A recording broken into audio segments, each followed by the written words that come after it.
everyone, welcome back to this channel. On today's video, I'm going to show you how to on pop-up in Google Chrome or how to change your default pop-ups in Google Chrome.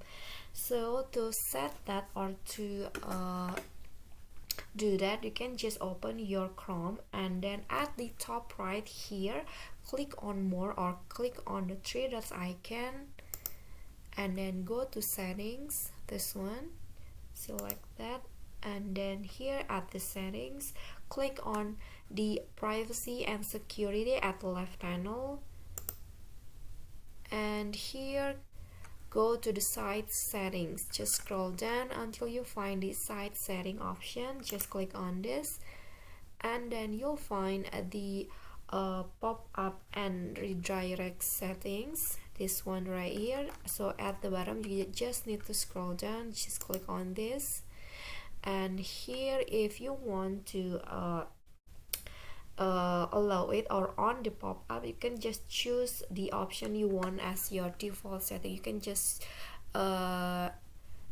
click on this one right here. So before it is not on or don't allow, so if you want to turn it on, just click on this and then you can just go back and close the setting.